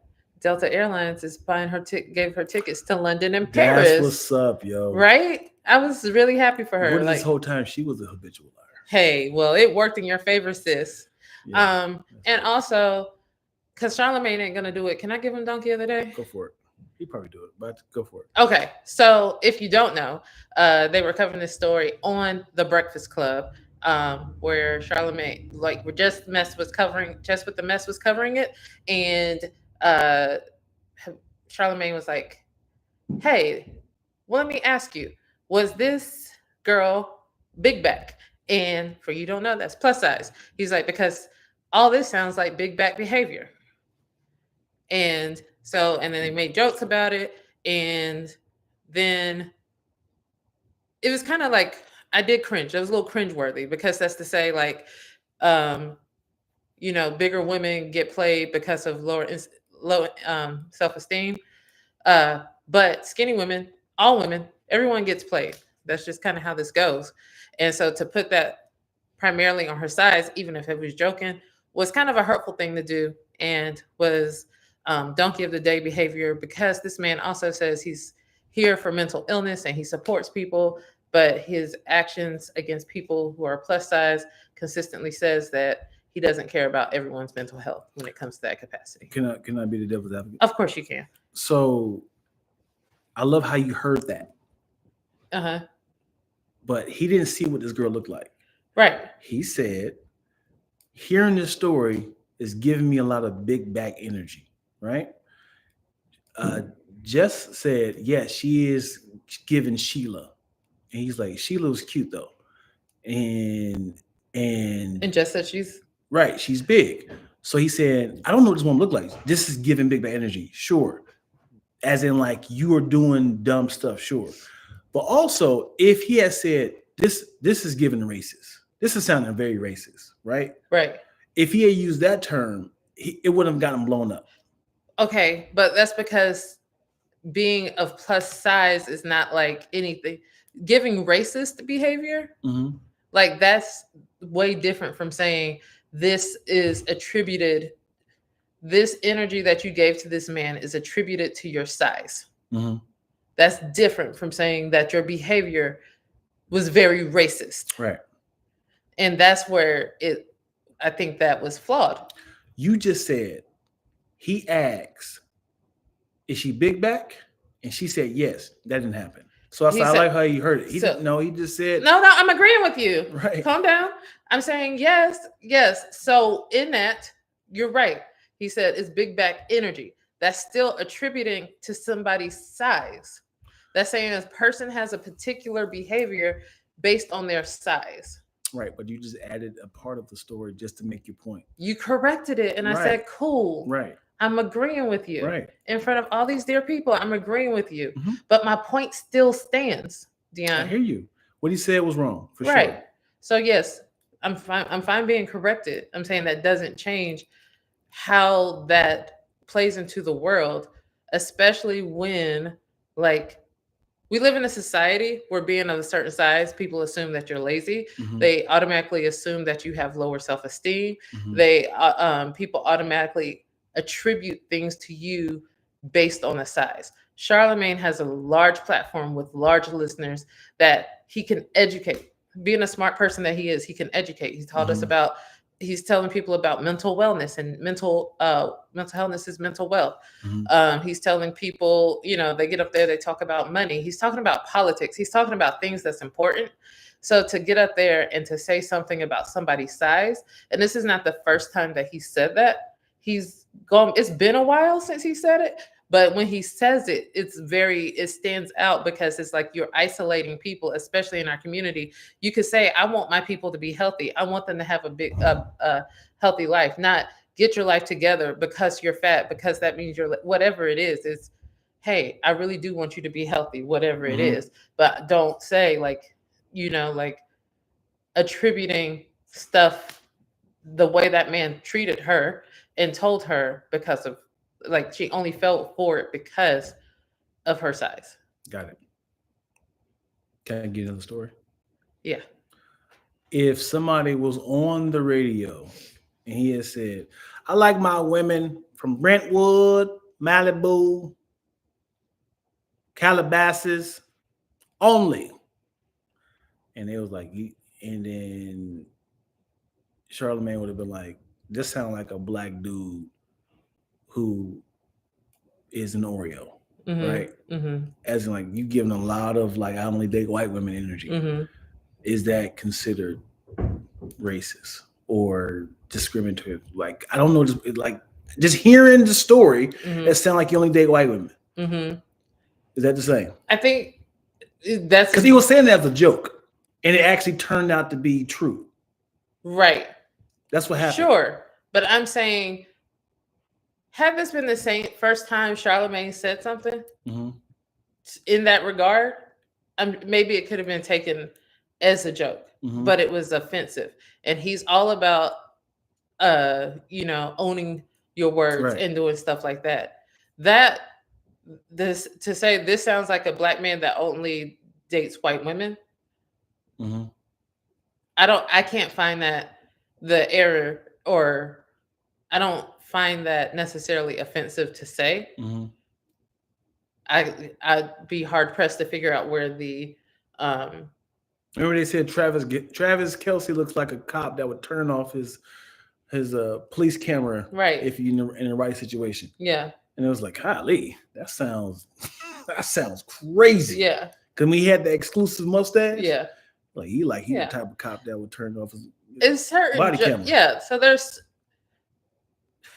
I believe that you can make certain jokes and make things in light of, but because of like what this story was, her telling like the extent of what she went through, and then his only response was reduced to that. Mm-hmm. Yeah. I think that's where, and then buckled down on it. It's not like, Yeah, 10 toes down. yeah, like he's standing on that. And so not to be, like it's like however, whatever the beef was, he just kept going in with it. And I'm just like, that's not cool. And somebody's calling you out and say, hey dude, this doesn't seem like if a lot of people were mad about it, him saying, hey, let me think about these words and why were a lot of people triggered by it, and what can I do in my behavior and on my platform, Right. if that's who he's poisoning himself to be. Yeah, I think I'm almost certain that he's going to apologize Monday. We'll see. Yeah, I'm almost certain he is. Yeah. Because I feel like a lot of people keep bringing it back up, and he just, if he apologized to Monique, he's definitely going to apologize to this right. Right. He might even bring this woman on the Breakfast Club. Let's see. What are they talking about in the comments? Spicy. He got nerve. Was his wife a big bet when he was cheating on her left and right? Left, right, sideways. Ooh. And and for Just Hilarious was Wayne was just on Shay Shay clowning her, so I don't know. Hilarious. He's crazy biased. He irritates me many times. Yeah. I honestly thought it was a white woman with from the story. That's funny. The dude sounded more a pathological liar. He really has mental issues.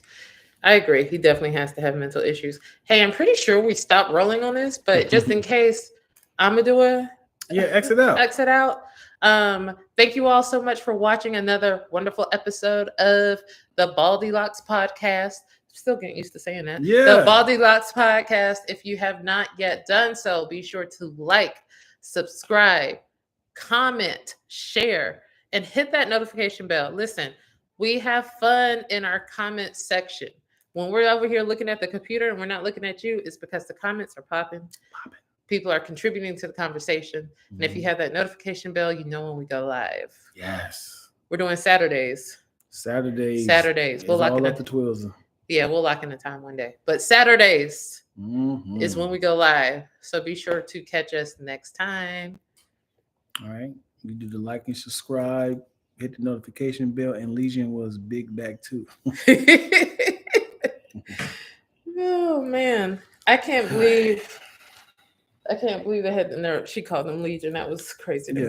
But I wish she would have said the reason why she called them Legion.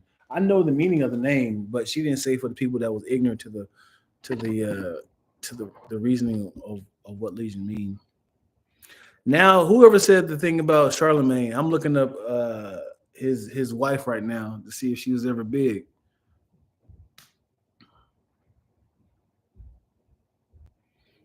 Yeah, I haven't seen her. I haven't seen her big at all. I don't know what she looks like. I'm sorry. So what? Oh, she's pretty. I'm trying to find some old pictures of them. Well, that was just the. That was just the question. Was she big back for him to be behaving that way? I'm trying to find of her. No proof of. Yeah. I think there's when you get to a certain platform. Is it recording? Yeah. We good. 35 minutes left.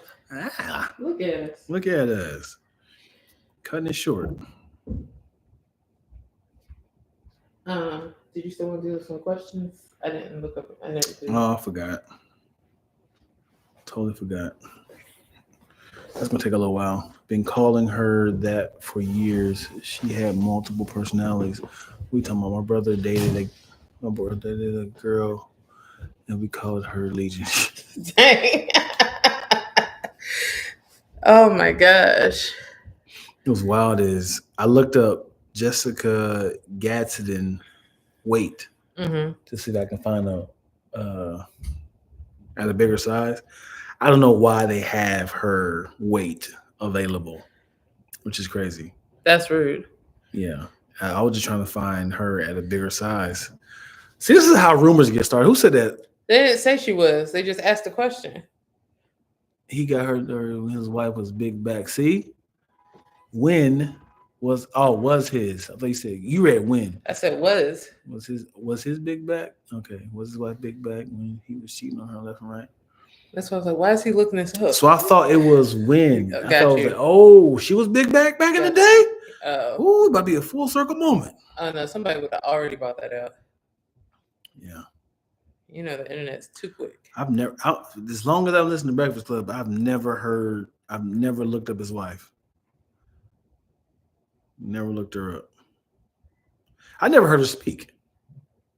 Yeah, I never seen her. This is the first time I saw a picture of her. Right. Both of us. Yeah. All right, y'all. Yeah. Yeah. Charlamagne's been married for at least like 20 years. They got 4 daughters together. They've been married for 10 years. 2014.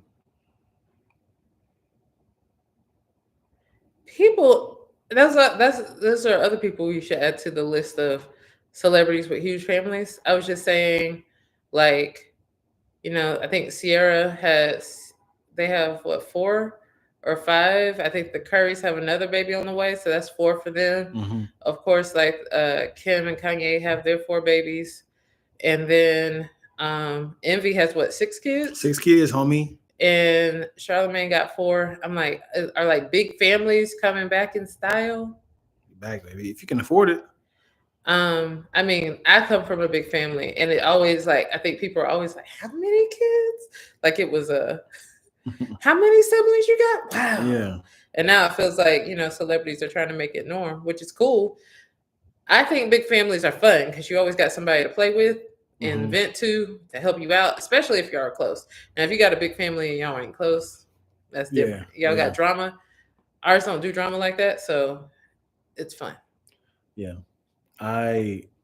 If every time you had sex, you had a child, Damn. how many children would you have? Inappropriate. Because I was asking how much if you had sex. Yes. Well, a woman can only do it 9 months at a time. I would love to see the woman who has no children. Okay, Google. What is the record of the mother with the most birth children? Laughing, yo. No, I'm just saying. 44 children. On the website forkingpaths.co, they say, the verified record holder for most births is a Ugandan mother named Mariam Nabatanzi, who has a rare genetic condition called hyperovulation, and gave birth to 44 children across 15 births from 1993 to 2016. Oof. Spare a thought for her, as she is a single mother to her 38 surviving kids. She birthed 44 children and 38 still alive? 15 births. That means there's some combinations of twins, triplets. Oh. And she's a single mother. Single? It says she's a single mother. And the last set of kids she had was 2016. That's an 8-year-old. She got 8-year-olds. Yeah. She's still out here. Bruh. She's still out here. Somebody's like, hey, man, I heard about you, sweetheart. Bruh. How many baby daddies you got? Did you say her name? I'm going to look her up now. Yeah, they said her name, but I don't even know. I can't. I'm I gotta see what she look like. 44 natural births. According to the Garden of Forking You Paths, just randomly the said that. verified record holder for most births is a Ugandan mother named Mariam Nabatanzi, who has a rare genetic condition called hyperovulation, and gave birth to 44 children across. How many baby fathers she got? Not meme. I asked you this yesterday. You didn't know about it, but the girl, she just like. Did you find it? No, but that's what I feel like when I see stuff like that. Ooh. Why did she make it sound like it's a disease? As in, like, I get pregnant all the time. It's I don't rare even- genetic. I don't even have sex. You made it sound like it's that, it's just uncontrollable. Well, You no, have they to have said it sex. said rare genetic disorder called hyperovulation, which means her body just helps her. On top of that, on top of having sex, is like, oop, I'm super fertile and I have multiple kids, and that's just what my body does. But So you that still have to have sucks. sex, though. Yeah, absolutely. It's not. There's a lot of women that probably had the same thing, but they're just not having sex.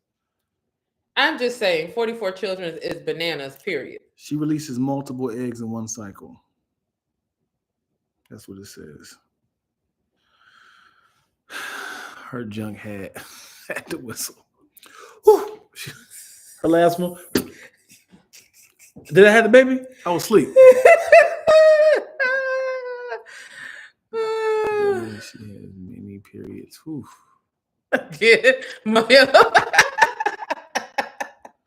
All those faces, yo, that is. What does that mean? I don't get it. Does that mean she has many periods? Because she's like her. What did it say about her ovulating? So multiple eggs at once. So it's like, is her periods just like normal? Are her cycles normal? Is she just all at once? I don't know what that means. I don't know how period We'll see. eggs. It's okay. We'll see. I said we see. It's okay. Oh, I thought it was like, I thought when you get pregnant, you don't have periods no more. But she's saying in between It's cycles, like a crazy, crazy blood. Big families are, yeah. All right, well, we're down to 5. I'm stressed. Yeah. I'm sure it's a lot different with a man because they can impregnate many women at the same time. Yeah. Okay, Google. What's the man with the most children? I can search the web for that. Just tap the. You said biological children? Yeah. What? Ask Google, man. Obviously. No, you're gonna be silly. I forgot you were about to talk. Oh man. Something's got a hold on me, and I can't live. Hey, look it up. Hey, if there's anybody in this group chat, I have a food group on Instagram that we send each other food all day. I'm not posting in my stories no more. I'm not posting any more food in my stories. I have a food support group where we just send each other foods and we salivate over all the very nasty, disgusting fruit. It's not disgusting. Very fattening foods. If you want to be a part of it, let me know. What? So, while records are difficult to confirm, it's probably true that Genghis Khan has fathered the most children in history, as the estimates range between 1,000. You weren't even ready. 1,000 and 3,000 direct offspring from his harem. Enormous harem. He's like, go on. The world record ever recorded for a couple with the most children allegedly belongs to Valentina and Fyodor, somebody who gave birth to 69 children. Why did she get 44? The couple with the most. I don't know. Right. Maybe because he had children and she had children from other people? Hold on. Because the girl had 44. Well, that's current because this was in the 1700s. says the 1700s. So currently living might be homegirl. You know what I mean? Yeah. That man is in the wind somewhere. Probably what is it? A Carib? What does that mean? Carib, the person from the Caribbean islands. Loses signal. What does that mean? What does that mean? Help me out with these jokes. What is that? What, the losing signal part or the Carib? Both. A person from the Caribbean islands. A Caribbean. But why did lose the signal? Because, like, I don't get it. Like that sounds funny. Signal, like I can't. Hello. I didn't know if like drop signal. Sure, I thought Caribbeans was like, hey, if you talk about this, we'll kill you. So I thought it was like one of those things of like, hey, it probably was and she's dead. Oh, I took it as in like I'm not here for the. Yeah. I'm no longer here for. I do want to know stuff, yo. Yeah, sometimes dissecting a joke is no longer fun. Hey, you and Naya do that. I need to know. It's an art. It's an art to joke telling. Right. But then it's like when everybody gets it and then you have to like break it down and explain it. It's like it's not funny anymore. You know what's really wild? What? As if someone does a dad joke or some sort of pun, everyone's laughing, you there by yourself are just like,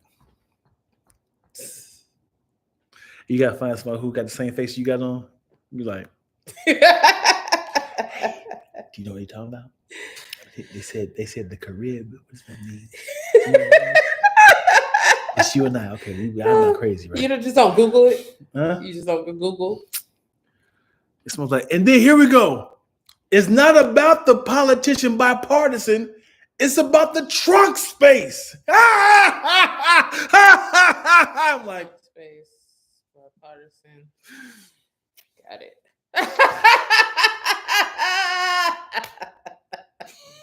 Just gonna Google the joke. Yes. Oh boy. Hey, when you start that, and why am I not included? The heck, I started that. Yeah. I'm sorry, Mo. I'll add you. I didn't finish the statement. Yeah, I got you, Mo. I'll add you.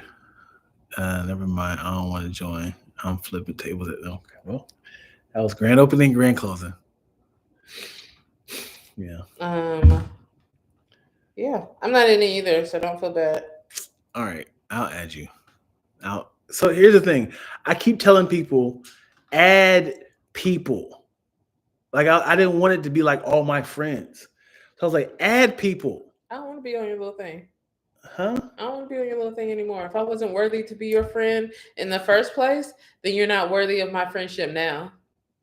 I'm not begging to be in your little group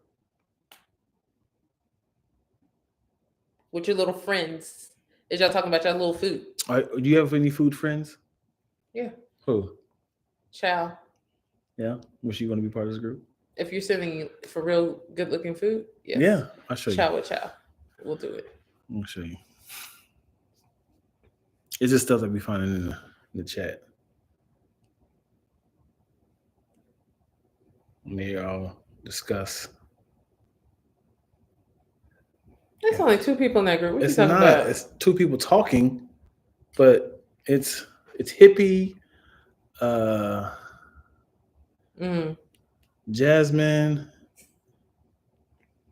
Vanessa.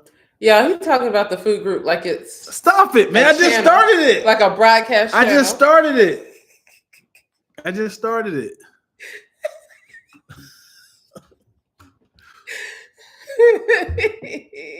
Come on, I just started it, yo. You've been talking about this group for like. I've been wanting to start it, but I was like, I don't want to do it unless. So soon as people start sending me, like I post something, and then people like send it. I'm like, because like if Hippie sent me something, I'll send it to you, and if Key sends me something, I'll send it to Hippie. And I was like, we just about to start a group. So then we just created a group like that. And then I was like, hey, add people. Nobody was adding stuff. So I was like, I want this group to get a little bigger. So it's not like my friends, like, hey, y'all don't know each other, but just talk to me directly. So then it became like, anytime somebody send me food, look, Deanna, check this out. Hey, you want to join the food group? Cool. Now I do like that. Mhm. This one dude joined. He was like, "Hey man, I gotta get out of this group, man." He said, "This is delicious. Everything looks good." He said, I've never seen this much like beautiful food." And so here's the thing. He didn't say it in the group. You just seen I think his name like remember I told you I seen in here like Vub or something like that. I can't think of the name. He was like, "Vub has left the group." So I went to him directly and I was like, "Hey," he said, "Bro, it's like it's porn at this point." He said, I was going down rabbit holes." Oh, like food do that to you, man. The danger is like when it's like a food place here in LA. Yeah, I never do it. I just be like, "Ooh." But then I'm like, oh, okay, so it's not this far. I'm not traveling like that to get food that might kill me. But I'm always like, but I could. Because we did go one time to that truck in North Hollywood. Was it a truck? No. The place in North Hollywood. LA, yeah. That we saw LA Eats. Now, LA Eats, I can't follow LA Eats. Yeah. For that reason. I'm like, I don't need to know. Yeah. Like, tell me where an expensive restaurant is that I can't visit that looks good. Like, tell me that. It's somewhere in New York or Chicago. Right. LaShawn, you don't want to join the group? Let me see. Who's some of your favorite YouTube cooks? I don't watch YouTube cooks. Moyo, do you want to be part of the group or not? Moyo. Eating delicious dinners with such an attitude right now. He said, "My 600-pound life." Nope. Yeah. Spicy, you want to be part of the group? Twilla, gonna put you on the group. Huh? Twilla. What, Dion? I wanted the group to get big, cause then the mother. You didn't include me. Well, because it's okay. Come on, Nah. Don't add me to your little group. You don't like food like that. I don't. You part of the group? No, I'm good. Are you gonna add people? I'm good. No, don't add me to your group. Begging people to be friends with them. What you thought this was? You don't see my life I was talking about though? You found it? I thought I did. Is this it? No, I can't tell. I need to get in front of the mirror. But she probably did a really good job. Yeah. You got is it What's this? Is that it? I can't tell. No. It's not? Okay. Good job with the tightening. Yeah, my hair hurts. Remember the tighten. Well, again, tightening works because the retie. Look at that. You see my scalp. It grew fast this time. Yeah. Your hair's on your shoulders now. This is where my hair was at when I had locks. Dion had locks like twills, yo. Trying to get it shoulder length, like the bra strap length. What? Let me ask you this: have you ever cut your hair? Yeah. I'm more so like, why? Lots of times. Why haven't your hair grew? I've known you almost like.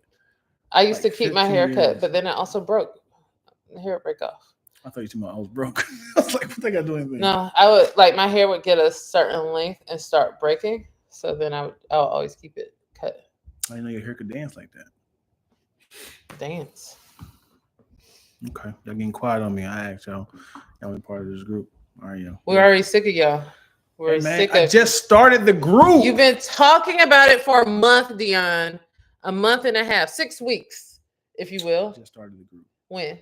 I'm not on it that often. Tell us more lies. You want to see the origin of when it started? I'll give you the date. I don't like this at all. We're gonna start our own group.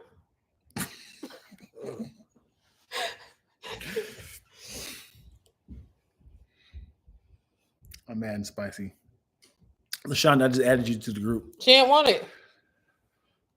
We have our own group now. Leave us alone. That you're not part of. All right.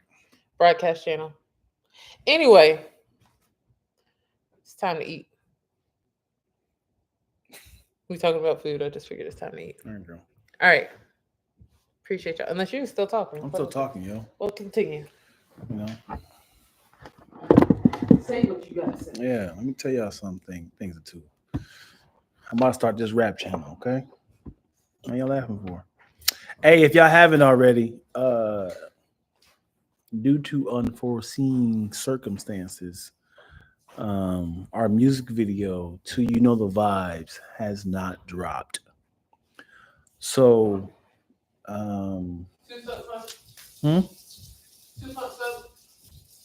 you work. See how you can do it. So if you want to listen to it, go on You Know the Vibes 2 on YouTube, and you can hear it. 2 or 3? I'm sorry. You Know the Vibes 3 on YouTube. You'll see us in a thumbnail of blue hue and pink. You can listen to it. The music video has some issues and it did not drop. Hopefully we can figure this out very soon. Spicy, I am adding you now. Add Spicy Original. Boom. Adding. Yep. LaShonda, I'm adding you too. Okay. Who else up in here? I'm not adding Moyo until you give me confirmation. I love how this thing is Black Cooks though.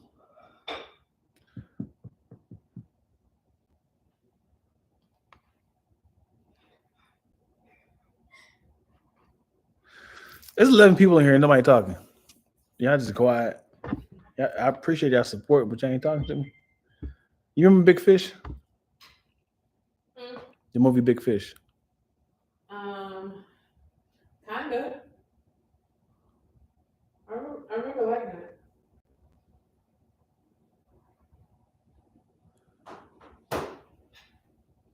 Are you cold? Yes. Turn it up, please. Okay.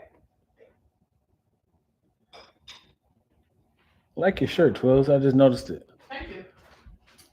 It looks like Big Sis Chris. You want to be added to the food group? Tell me, Big Sis Chris, you want to be added to the food group? Twilly, you want to be added to the food group?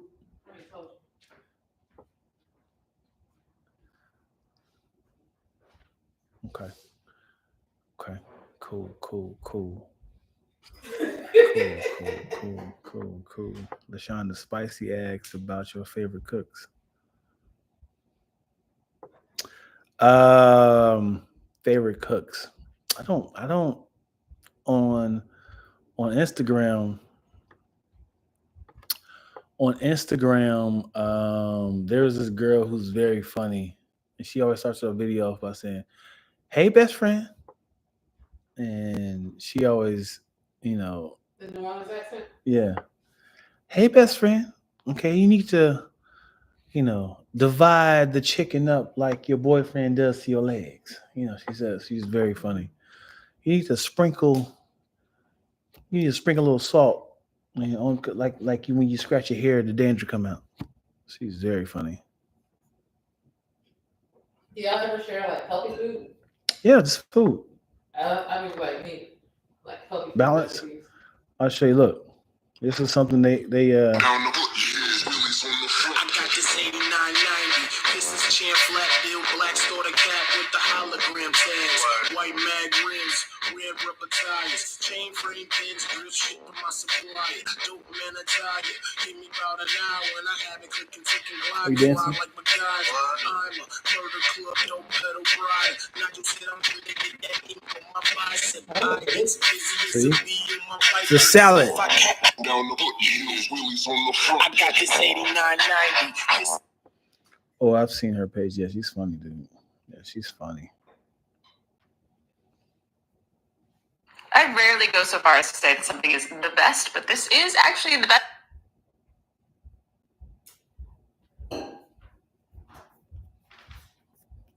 This was added on the group. Look at that. See, if you join the group, you can get foods like that. You know what I'm saying? You know? Look at that.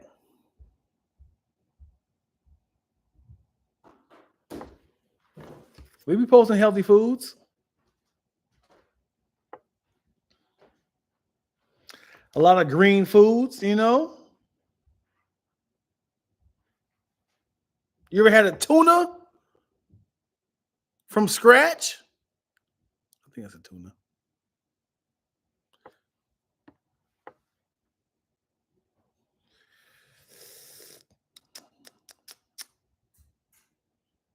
You ever had biscuits and gravy pizza? Huh? All right, y'all. Y'all talking way too much now. I'm out of here, y'all. Toodaloo. Doo-doo-doo. You turn the air off? Thank you.